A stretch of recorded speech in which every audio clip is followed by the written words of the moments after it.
Imagine a continent rising, a continent where nations are racing to build futuristic gateways in the sky, a continent where airports are no longer just runways and terminals, but symbols of ambition, power, and destiny. In the heart of Africa, 4 cities stand at the center of a quiet but escalating competition. Kigali with its bold Bugesera dream, Nairobi with its established regional dominance, Addis Ababa with its continental mega-hub, and Johannesburg with its historical economic leadership. This is not a competition of airplanes, it is a war of strategy, reputation, influence, and vision.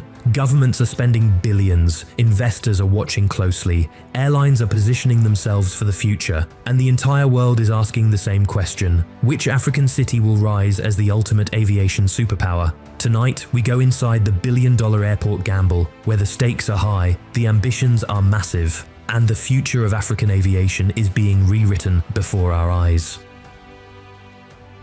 The story begins with a transformation. Africa's population is growing faster than any other region on Earth. Its cities are expanding. Its economies are shifting toward technology, services, and global trade. Aviation is no longer a luxury, it is the bloodstream of modern development. A country cannot attract investment, tourism, or business without a world-class airport. And in a world where the fastest trade routes define the strongest economies, air connectivity is the new battlefield. For decades, Africa's skies were dominated by a handful of aging airports built during colonial rule. Infrastructure lagged behind the continent's rising potential. Delays became normal, congestion became predictable, growth became limited, but change was coming.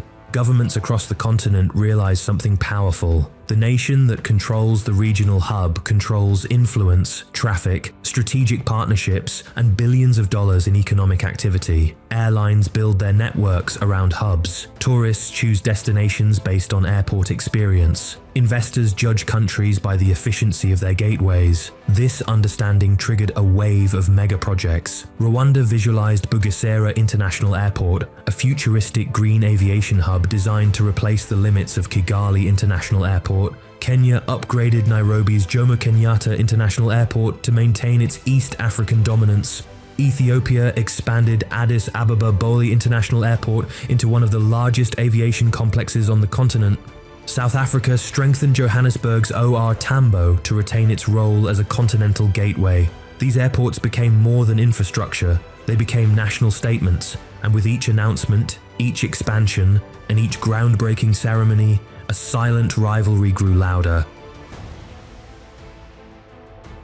Bugesera is more than an airport project. It is a national declaration. Rwanda is a small, landlocked country with no seaport and limited airspace, yet it has been determined to position itself as a global aviation gateway. The vision behind Bugesera International Airport did not come from excess wealth or convenient geography. It was born out of strategic necessity. The existing Kigali International Airport is surrounded by mountains, restricted by urban growth, and reaching its physical limits. Rwanda knew that if it wanted to compete in tourism, business travel, logistics, and regional connectivity, it needed a new entry to the skies.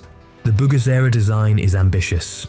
A large terminal, futuristic architecture, high efficiency, and an eco-friendly international hub built with global sustainability standards. It aims to serve millions of passengers per year and eventually rival some of the most advanced airports in Africa. But the bravest part of this plan is not the architecture, it is the timing. Rwanda is making its move while surrounded by regional giants with much larger populations, older aviation industries, and major airlines. To the outside world, this looks like a gamble. But to Rwanda, it is a calculated step toward the future. A country that survived a national tragedy and rebuilt itself is now betting on global connectivity as its next frontier. The question is whether this boldness will turn into dominance or become a costly challenge in the race for Africa's skies. For decades, Nairobi's Jomo Kenyatta International Airport has been the beating heart of East African aviation. Kenya Airways established Nairobi as a natural hub linking Africa to Europe, Asia, and the Middle East. Nairobi's location, business climate, and established tourism industry made it a key entry point for millions of travelers. It is one of the busiest airports on the continent, and for many years, the uncontested king of East African skies. But Nairobi faces new pressure. The airport is aging and needs continued expansion to stay relevant. Passenger traffic is growing faster than its terminals can handle. Competition from Addis Ababa and Kigali is tightening, and Kenya is dealing with the challenge of maintaining a strong aviation presence in a rapidly changing global market. Nairobi still has powerful advantages: a large economy, a strong tourism sector, a national airline with deep international networks, and a central role in East African trade. Yet the aviation world is not static. Airports rise and fall based on efficiency, experience, and vision. Nairobi is fighting to keep its throne. Its future depends on how fast it can modernize, whether Kenya Airways continues to expand, and how effectively the government balances national pride with the hard realities of regional competition. In the race for aviation dominance, Nairobi has history on its side, but history alone is never enough. Addis Ababa is the undisputed heavyweight of African aviation. Ethiopian Airlines has grown into the largest and most profitable airline on the continent, with a network that connects Africa to the world more efficiently than almost any other carrier. Addis Ababa Bola International Airport, once modest, has expanded into a massive hub designed to support millions of passengers and one of the largest fleets in Africa. The strategy behind Ethiopia's success is simple but powerful. Instead of competing with global airlines, Ethiopian Airlines became the global airline of Africa. It invested heavily in training, safety, cargo, and continental routes. While other African airlines collapsed under mismanagement or debt, Ethiopia rose higher. Its airport became the center of this ascent. Addis Ababa now handles huge volumes of passengers, a massive cargo operation, and a complex network connecting dozens of African capitals. But power attracts competition. Addis Ababa's dominance is exactly what pushes Nairobi, Kigali, and Johannesburg to innovate. While Ethiopia enjoys a head start, aviation is an unpredictable industry. Success today does not guarantee success tomorrow. Challenges remain: political pressures, economic constraints, regional tensions, and the constant need to upgrade infrastructure. For now, Addis Ababa stands tall as the champion of African skies. The question is how long it can defend that title in a race that grows more intense every year.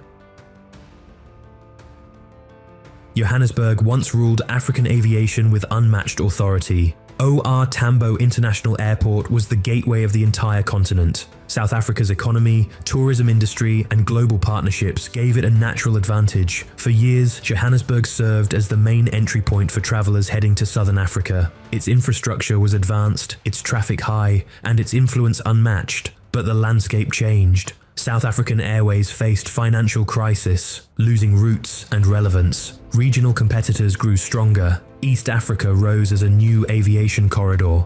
Johannesburg began to feel pressure from airports it once overshadowed. Yet despite these challenges, OR Tambo remains one of Africa's strongest hubs. Its facilities are modern, its traffic volume is significant, its strategic location continues to make it essential for long-haul connections. Johannesburg is not a fading giant, it is a giant adapting to a new world. The future of OR Tambo will depend on South Africa's ability to stabilize its national airline, attract new partnerships, and maintain the efficiency that once made it the continent's premier hub. The city still carries the weight of history, but history can be both a burden and a foundation. Johannesburg's challenge is to transform legacy into momentum, not nostalgia.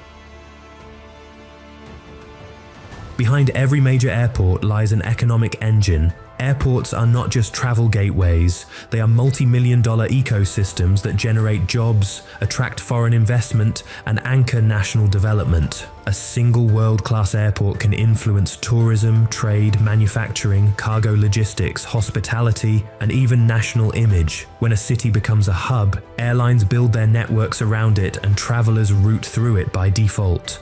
This is why the battle between Bugesera, Nairobi, Addis Ababa, and Johannesburg is so intense. The winner of this aviation race will secure the economic ripple effects for decades.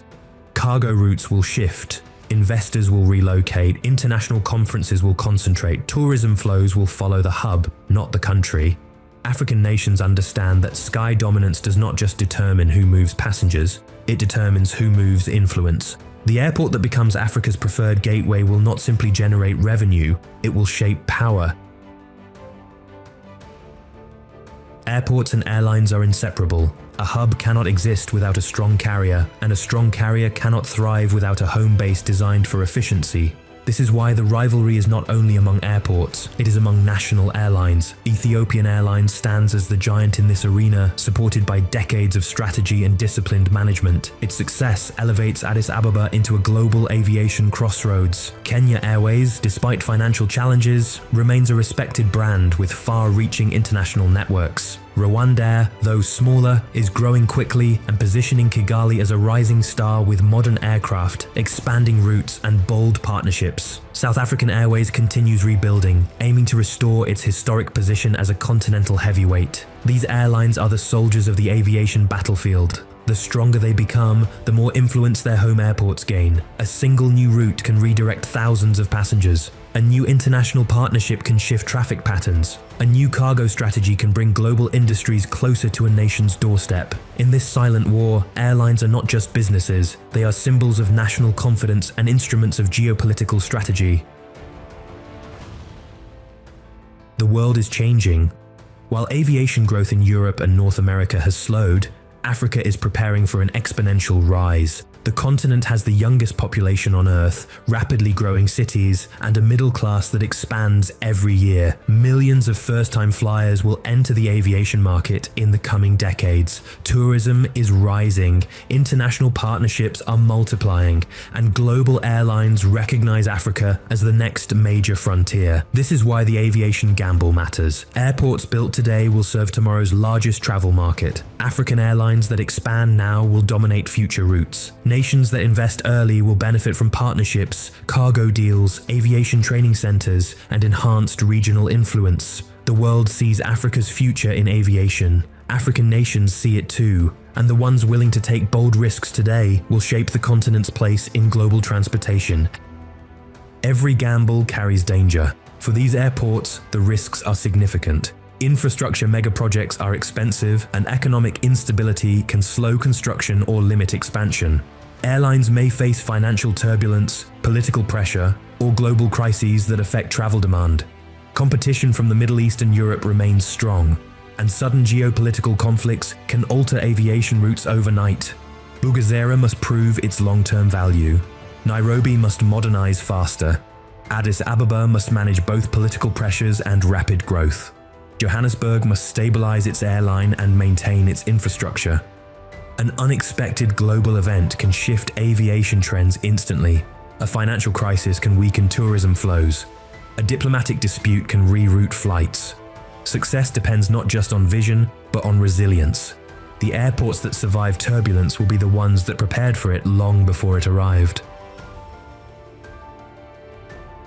The truth is that aviation is not a race with a single winner. Each airport plays a role shaped by geography, economics, political will, and national ambition. Addis Ababa has the advantage of scale and a top-tier airline. Nairobi has history and strategic location. Johannesburg has infrastructure and economic weight. Bugesera has the fresh momentum of a country that refuses to settle for small dreams. The ultimate winner will not be the airport with the biggest terminal or the most flights. It will be the one that adapts fastest to the future, the one that integrates technology, the one that builds global partnerships, the one that connects Africa to the world with efficiency and reliability, the one whose national airline becomes the backbone of a continental network. Africa's sky war is not about domination, it is about evolution. It is about who will define the next chapter of African aviation and who will be remembered for transforming the continent's airspace into one of the most dynamic markets in the world. Bugesera is rising, Nairobi is fighting, Addis Ababa is expanding, Johannesburg is rebuilding, and the skies above Africa are watching.